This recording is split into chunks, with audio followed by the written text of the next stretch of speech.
The following is a presentation on the UFSN network. Welcome to the UFAFL Nation.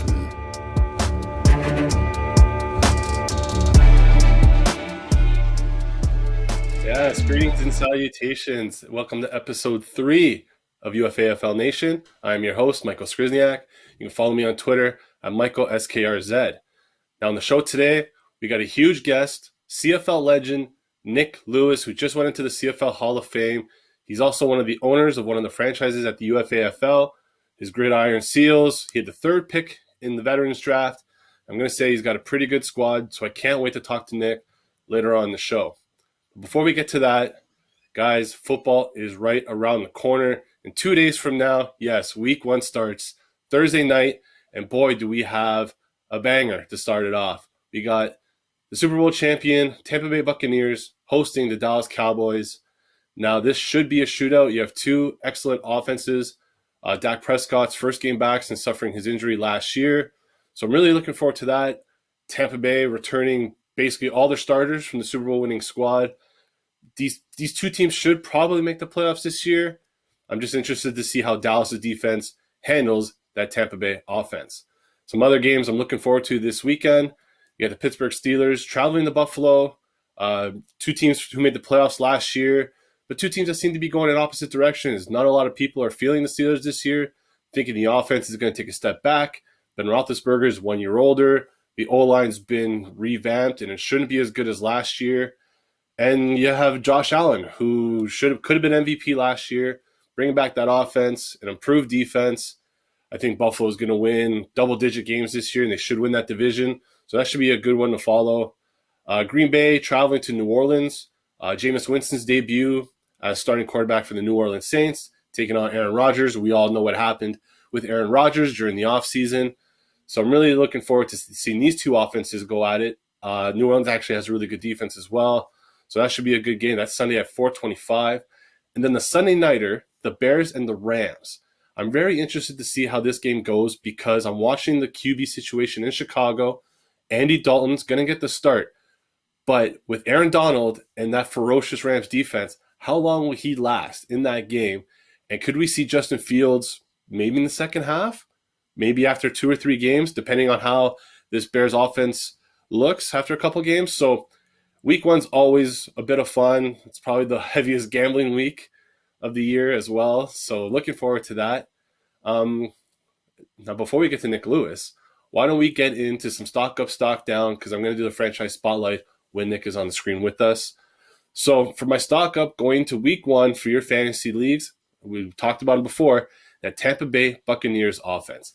Now, we all know the cast and crew members. It's all a bunch of Pro Bowlers there. You got Tom Brady, you got Mike Evans, you got Chris Godwin. But why I like them early on in the fantasy season, because look at the 2 defenses they're playing week 1 and week 2. So Dallas last year was a 20th ranked defense. Not so good. Did they do a whole lot to improve it this year? They drafted Micah Parsons in the first round, linebacker out of Penn State, who we'll talk about later with Nik Lewis. But aside from that, I don't see how the defense gets a lot better. The one thing that going for their side is that with Dak Prescott and that offense, they should be able to rest a little bit longer. It felt like to me they were on the field for 45 minutes a game last year. However, that with those weapons in Tampa and like the lack of secondary that the Cowboys have, I think Tampa will feast. Week 2, they have Atlanta, division rival, who was 19th in defense in 2020. But there's no, I can barely name a single starter on the Atlanta defense. I don't know if you can, but I think that Tampa Bay is going to put up at least 30 points in both of these games, which means a lot of points for the running backs, for the wide receivers, and for Tom Brady. Now, I've moved to my stock down. And my offense that I don't really want to play, if I have any of these guys in the first 2 weeks, you got to look at the Raiders in Vegas. Like, I don't even know what the identity of the team is. Like, are they going to be a running team? I know they paid Kenyon Drake in the offseason to go along with Josh Jacobs, but then they traded or got rid of 3 of their starting offensive linemen, including a Pro Bowl center and Rodney Hudson. Who's their wide receiver 1? We all know Darren Waller is going to probably lead the team in targets and receptions and yards, but is Henry Ruggs a number 1 threat? Is Brian Edwards going to do anything this year after a disappointing rookie campaign? So it's just hard for me to see what this Raiders team is going to try to do. I'm not the biggest Derek Carr fan in the world either. And then the two defenses he has to play in week 1 and week 2, the Ravens and the Steelers, who are second and third ranked in 2020 respectively. So if you have a Josh Jacobs, or you're hoping that maybe a Henry Ruggs can go off as like a WR3 for you or something, I just don't think it's going to happen in the first couple of weeks, because those are some tough games to open up the season.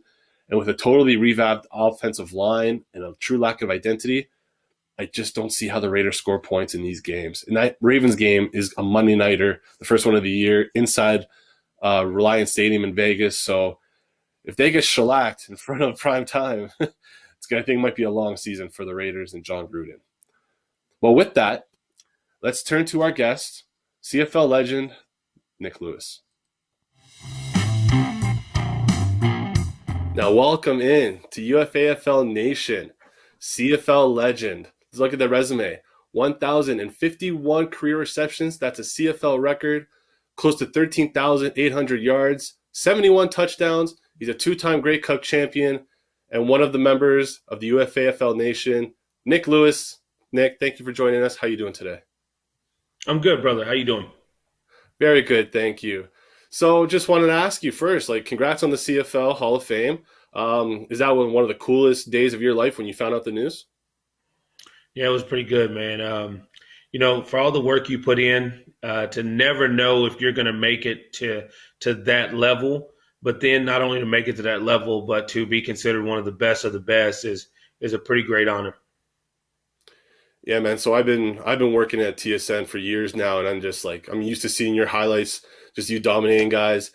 It's been a pleasure to watch you, and I think actually the Stampeders can probably use you right now. They're 1-4, bottom of the West standings in the CFL. Have you been paying attention to your boys or what?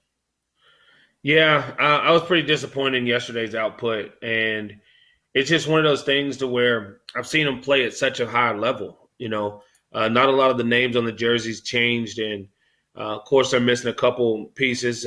A receiver with Eric Rogers being one of the mainstays. But Kamar Jordan's been there since 2012. He was on our PR for 2 years, and, great receiver, man, and just hoping that they can figure it out and put it all together. But yesterday, way too many drops. DBs played really bad, bad tackling. So, and then they just get bad penalties too. So hopefully they can figure it out. Yeah, hopefully once Bo Levi comes back, maybe that'll right the ship and you guys can get back into it.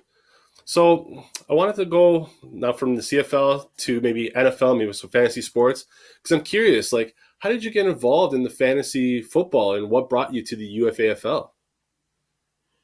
So Kevin Maynard got me involved in fantasy football in 2007, and I hate fantasy football. It's one of the things that, for me personally, I had a great team. Randy Moss first year in New England when he had 23 touchdowns. Yep. Antonio Gates, Adrian Peterson's rookie year. T.O.'s first year in Dallas when he had 16 touchdowns. I had Tom Brady and Wes Welker. So everything went good, and then they didn't play the last couple weeks of the season. T.O. sit out. Antonio Gates was out. Tom Brady only played the first half, him and Randy Moss and Welker. So I ended up losing the game, but I think that was the only time I think I'd lost one game that year because they both had a Cowboys and Patriots had the same bye week. But other than that, I didn't lose a game. And then I lost the championship game because people were sitting out. So it just, oh no, I was clearly the best team in the league. But now I play with some of my family and close friends. But this is different. When I sit down and talk to the guys about the UFAFL, I was like, man, I have to be involved in this because it's so much I'm a competitor. I love to compete. So to be able to have the chance to build a roster, to maintain that roster, not just the first year and win, but to build it out over years and be competitive, remain competitive, I think that's the true test. And I love board games and I love competing. So this is a mix of both. So you're the ultimate strategist is what you're telling me. And I can tell by your drafts, because if we do the franchise spotlight and look at your GridIron Seals, Buffalo Bills fans should be pretty happy because your first two picks were Josh Allen and Stephon Diggs. Now, as a fantasy player myself, I love stacking a great quarterback with his number one weapon, and you seem to have taken that strategy. You must think that the Bills are set for a big year this year. I mean, there's no way we thought that Stephon Diggs was going to fall to us in the second round, right? We were prepared to take Hawkinson, tight end, with our second pick, or one of the running backs. But, I mean, it was a no-brainer. When you're building this out, I know that Devontae Adams fell to like 13th in the second round. Knowing that Josh Allen's cap hit's going to be over $40 million next year, not knowing how much the salary cap's going to go up next year, and if we'd have got Devontae Adams with Josh Allen, we were going to be committing about $65 million to those two players. So Stephon Diggs is a little bit better financially for us, so that's why we made the choice. But it definitely helps that they'll be playing on the same day. They both have Week 7 buys, which is a great week this year. Week 7 is our bye week this year, so we probably have about 15, 20 players on Week 7 buys this year. So that was one of our main focuses as well. Well, when you don't have Stephon Diggs playing that week, at least you get Jamar Chase. You got some really interesting rookies like Micah Parsons. I think he's going to be really good for the Cowboys. It's hard to tell with defensive statistics, especially in fantasy. But if he's on the field a lot, he's probably going to rack up the tackles. And then Michael Carter from the Jets, also very interesting because I know Tevin Coleman's probably going to start the year. But if this guy is – like he should be just better than Tevin Coleman. I know Coleman's there because Robert Saleh is the new coach of the Jets. He came from San Francisco where Tevin Coleman played for the last couple of years. But I like your squad a lot, man, especially if your rookies start to hit, then I think you're going to be one of the more dangerous teams in the UFAFL. Yeah, we're balanced, right?